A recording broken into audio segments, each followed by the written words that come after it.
안녕하세요. 오늘도 사연 살롱을 찾아주셔서 감사합니다. 이제 한 달 후면 이혼한 지 2년째가 돼요. 사실 애 낳고 2달 후부터 이 결혼 뭔가 잘못됐다라고 느꼈고 이혼 생각 처음 했었는데 살다 보니 망설이다 망설이다 4년을 허송세월하고 결국 이혼했어요. 아이가 있으니 숙려기간 거치고 최종 협의 판결문이 나왔어요. 그날 전 정말 행복해서 간만에 머리하고 화장도 하고 선글라스 끼고 무릎 길이 원피스 입고 신이 나서 구청 가서 신고했어요. 애 아빠는 몇 분 늦게 오더니 눈물을 찔끔거렸고요. 전 남편은 신고하기 전에 계속 우울해하면서 공격적으로 변했다가 서류 완성된 걸 보니 포기한 것 같았어요. 부부관계는 이혼 전부터 수년간 안 했어요. 너무 당연하지만 이것도 참 편하더군요. 이런 인간의 요구를 들어주지 않아도 된다. 아무 부담이 없다. 나는 이혼했으니까요. 그러게 시댁 편보다 내 편을 들어주지 그랬어. 왜 당신 엄마 편만 들고 4개월 된 애 안고 당신 엄마 앞에서 무릎까지 꿇게 만들었는지. 저희 친정엄마는 4년 전에 돌아가셨는데 시댁 식구 그 누구도 장례식에 안 왔습니다. 추석 이틀 전에 돌아가셨고 서울에서 돌아가셔서 서울서 장례식 했더니 추석 제사 모신다고 아무도 안 왔어요.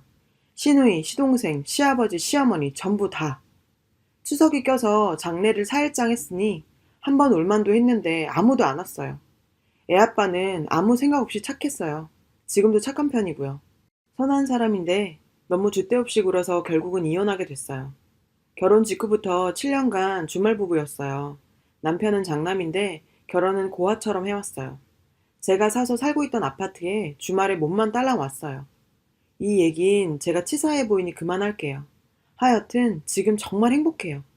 시모가 참 인성이 안 좋은 여자였어요. 막말이 심했죠. 친정엄마 장례식 후에 다시 출근한 첫날 장례 기간 동안 맡긴 아이 데리러 갔더니 저한테 하는 첫마디가 아이고 너는 병 걸리면 일찍 죽는 큰 병 걸려야지. 병원서 길게 있는 병 걸리지 마라. 누가 네 병수발하겠냐? 내 아들이 하겠냐? 네 아들이 하겠냐? 교통사고 나도 크게 나서 죽는 게 낫지 질질 끌면 그거 좋을 거 없다. 전 진짜 그 말이 잊혀지지 않아요. 저희 아빠도 저 유아기에 돌아가셔서 기억도 없는데 이젠 엄마까지 돌아가시니 제가 더 우습게 보였나 봐요. 엄마 얘기, 장례식 얘기는 하나도 안 했어요. 아예 묻지도 않더군요. 수고했다, 애썼다, 사부인 좋은 데 가실 거다. 이런 위로의 말 한마디 없었어요. 마치 엄마가 돌아가신 걸 모르는 여자처럼요. 그렇게 외면을 하더군요. 일반적인 상식을 가진 사람이라면 저러는 게 될까요? 자기 아들과 결혼한 가족이나 마찬가지인 며느리에게 말이에요. 일단 며느리 무시부터 하고 기선 잡으려던 것 같아요. 우리 엄마 몸 안 좋아 요양원 가셔서 2박 3일 만에 병원에서 CT와 MRI 찍고 그 요양원에서 28일간 계시고 갑자기 돌아가셨습니다. 그게 다여서 병수발도 못 해드린 한이 남았는데 저 들으라고 저런 말을 하다니. 미운 정도 남은가 없이 세상 오만정 다 떨어지더라고요. 이것 말고도 많은데 구차해서 안 적고 싶어요. 그땐 몰랐어요. 순진하고 멍청하고 너무 어리석었어요. 세상 물정 모르는 그냥 일반 직장인이었어요. 저는 이혼 후 정말 정말 행복합니다. 재산 분할 100원도 안 받았고 위자료도 100원도 안 받았어요. 그저 남편 집 사람들과 안 보고만 살고 싶다. 그러니 이혼해 달라고 했어요. 제가 시댁에 더 이상 안 가고 안 만나고 싶어. 돌아가신 우리 엄마를 모욕하는 너와는 더 이상 살 수가 없어. 너희 집은 왜 우리 엄마 장례식에 안 왔냐? 라는 말을 했던 게 남편과 살다가 가장 심하게 싸운 말이었습니다. 이혼도 조용히 잘했어요. 주말마다 예쁜 제 아들과 놀러 다니고 미래를 위해 상가도 한 개 샀어요. 시댁은 완전 흙수저죠. 지금 애 아빠는 양육비를 50만 원 줄 때도 있고 원래는 50에 합의서를 썼는데 80만 원 줄 때도 있어요. 애 아빠는 이혼 부부답게 살고 있어요. 가끔 제 집에 와서 아기도 보여주며 살고 있습니다. 애 아빠는 그리 나쁜 인간은 아니었어요. 장모 무시하고 여자 좀 무시하고 장남이니 자기 집을 보호하고 자기 엄마밖에 모르는 평범한 남자였어요. 재혼 생각은 없어요. 원래 남자 없이도 잘 사는 성격인데 그냥 우연히 결혼을 해봤다. 이런 생각으로 살아요. 남자에 질리기도 했고 무엇보다 시댁이 생기는 게 싫으네요. 결정적으로 이혼을 생각하고 본격적으로 얘기를 하기 시작한 계기가 있었어요. 엄마 돌아가신 후 2년 가까이 지날 때까지 전 시댁과 별 문제 없이 지내고 있었어요. 얼굴 붉히는 일 없이요. 먹 같은 시댁. 물론 아기 때문이었죠. 그러다 술자리에서 작은 일로 어린 시누이가 저에게 거친 술주정을 퍼부었고 제가 따졌죠. 그런데 조용히 관람하듯 침묵하고 있던 전 남편이 갑자기 제게 조용히 해! 라고 소리 질러서 일이 커졌어요. 술은 같이 마신 게 아니었고 술자리 좋아하는 시누이가 새벽에 우리 집에 들어온 거였어요. 안 좋은 일로 기분 상해서 저한테 풀러온 사람처럼. 남편이 자기 동생만 그렇게 두둔할 줄은 정말 몰랐어요. 저만 나쁜 인간으로 몰고 가더군요. 친정 언니 오빠들은 전국 각지에 흩어져 살고 하니 내가 고와 같이 우스워 보였던 건지 시댁 식구들은 모조리 그 도시에 모여 살다 보니 공격할 때도 제가 만만했을 거예요. 그러다 4개월이 흐르고 저는 몇 달이나 남은 추석 때 안 가겠다고 했어요. 엄마 제사 참석하러 서울 오빠네 가고 싶었어요. 그 전에 엄마 일주기 때도 시댁 차례상 차리느라 못 갔죠. 얼굴도 모르는 조상 귀신들 제사 모시느라 나 낳고 홀로 키워준 엄마를 외면하는 게 진짜 답답했어요. 남편이 얼마나 잘났길래 내가 이 집에서 이러고 엄마 첫 끼일에 이렇게 남의 음식 만들며 웃는 척을 해야 하는지 제가 간다 만다 안 해도 다녀오라는 말 한마디 해야 하는 거 아닙니까? 그때는 내 맘 가는 대로 시댁에 그냥 안 가고 싶었어요. 아무도 사부인의 기일에 대해 말하지 않고 불편한 진실인 듯 외면하는 그 집구석에요. 근본 없고 배운 거 없는 교양 없는 사람들. 추석에 안 가겠다는 그 말을 했더니 발끈하면서 안 된다고 하네요. 그것도 애 아빠가요. 그러면서 제게 하는 말이 니는 왜 우리 엄마한테 용돈 안 보내냐? 였어요. 5년을 부부로 살면서 월급 통장을 준 적도 월급이 제 통장으로 온 적도 얼마를 받는지도 몰랐고요. 늘 80에서 120 사이를 보내줬으니 살림에 대한 기여도도 낮아요.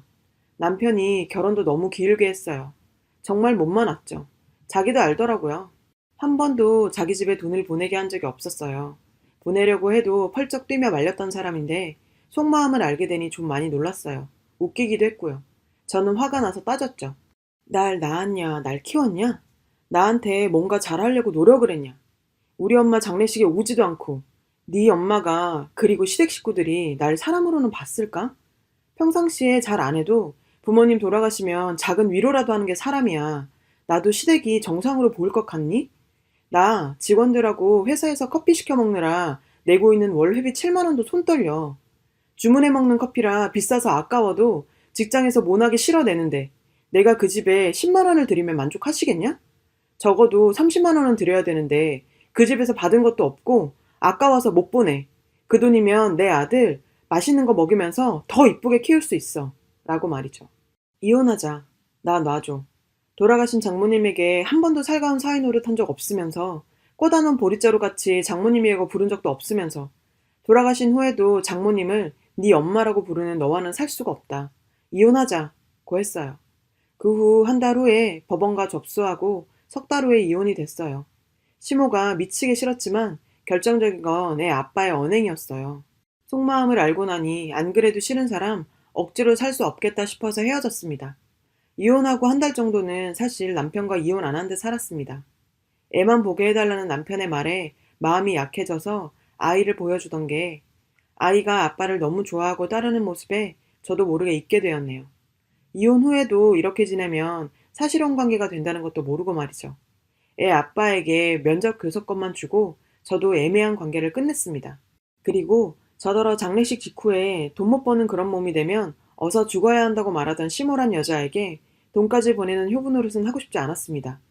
저 죽으면 춤추며 웃고 좋아할 여자에게 돈을 보내긴 싫었어요. 정말로요. 그리고 이혼을 결심한 이유가 된 시모의 실언이 또 있었어요. 지금은 그 여자가 결혼으로 실수한 제 인생을 구한 거나 다름없어서 고맙지만요. 시모가 전화 대화 끝에 비아냥거리면서 한 말이 너나 나나 결혼 잘못했지 였어요. 자기도 제가 이러고 사는 게 평범한 여자의 행복한 삶이 아닌 걸 그 여자도 잘 알고 있었던 거라고 느꼈어요. 내가 저런 여자 보기에도 그렇게 불행하게 사는 건가 라는 깨달음이 왔던 것 같아요. 이렇게 살면 안 되겠다 라고요. 사실 제 귀엔 시모의 그 말이 네가 결혼하고 애까지 있는데 이제 와서 어쩔 거냐 라고 들리던데요. 니까짓 게 이제 와 어쩔 거냐. 결혼 잘못했지만 이제 와 너 같은 게 뭘 어쩌겠느냐 라고요. 그래서 그 여자 모르게 이혼해버리고 싶었어요. 자기 아들 버림받은 거 알고 나중에 뒤통수 쳐서 미친 듯 발악할 일을 만들어주고 싶었어요. 이전에 시모가 내 아들은 빈 몸뚱아리로 쫓겨나니 절대 이혼은 안 된다 라고 했거든요. 이혼 숙려기간 직후 이혼하려고 했을 때요. 이제와 생각하니 그 남자는 빈몸으로 왔으니까 빈몸으로 나가는 게 맞았네요. 제가 딸이라면 자기 아들 같은 남자랑은 결혼 못하게 했겠죠. 이런 시모의 말들을 2년간 가만히 생각해보니 전 남편이 자기 엄마에게 용돈을 보내야 한다는 그 말을 들어주고 싶지 않았어요. 그런 여자에게 용돈을 왜 보내야 하나요? 용돈으로 끝나지 않고 부양해서 장례식과 화장이나 매장하는 일까지 해야 끝이 나죠. 죽어서 묻어야 끝이 나죠. 그 며느리의 도리란 것, 그거 말이에요. 하기 싫습니다. 애 아빠도 너무나 싫었고요. 사이가 좋은 적이 몇 번 안 되고 아이 100일 이후로는 남남으로 지냈어요. 그만하면 많이 갈등했다고 생각합니다. 이혼 고민 4년이나 했으니까요. 시모 나이 2년 전 60세였어요. 시부는 64세였고요. 그 여자 55세에 제가 결혼한 거예요. 젊기도 젊은 시모였어요. 환갑여행 보내드리자고 1년 전부터 얘기 나왔는데 그 전에 이혼해서 후련해요. 상관 없어지니 이렇게 행복할 줄 몰랐는데 정말 홀가분해요. 깃털처럼 가벼워서 기분이 날아갈 것 같아요. 시댁 하나 없다는 게 이렇게 행복한 건지 알았다면 얼마나 좋았을까요? 반대로 생각하면 그 시댁이란 것 때문에 얼마나 압박에 부담을 느끼고 하루하루를 버티고 산 건지. 진즉 그럴 필요가 없었어요. 헤어지면 소멸해버리는 시댁이란 것들요. 사부인 장례식에 형식적으로라도 검은 옷 입고 와줬다면, 슬퍼하지 않아도 그래도 와주기라도 해줬더라면, 도움이 들 많지만 같이 음식 나르며 슬픔 함께 해줬더라면, 거기서라도 처음으로 안아줬더라면, 돌아가신 친정 부모님을 대신해서 잘해드리려고 노력했을지도 모릅니다. 이곳에서 사랑받은 적이 없는데 그들 죽는 날까지 맏며느리 도리라는 걸 못할 것 같아서 갈라섰습니다. 시부도 시모도 늘 저를 야라고 하대하고 이름 한번 불러준 적이 없었어요. 이혼한 직후 그 여자 표정 생각하면 가관이었거든요. 속이 후련합니다. 이젠 그마저도 잊혀져 가니 여기가 극락인 것 같아요. 긴 글 읽어주셔서 감사합니다. 모두 행복하세요. 여러분, 사연 댓글에 응원과 현명한 조언 부탁드려요. 좋아요와 구독은 저에게 큰 힘이 됩니다. 오늘도 좋은 일 가득하세요.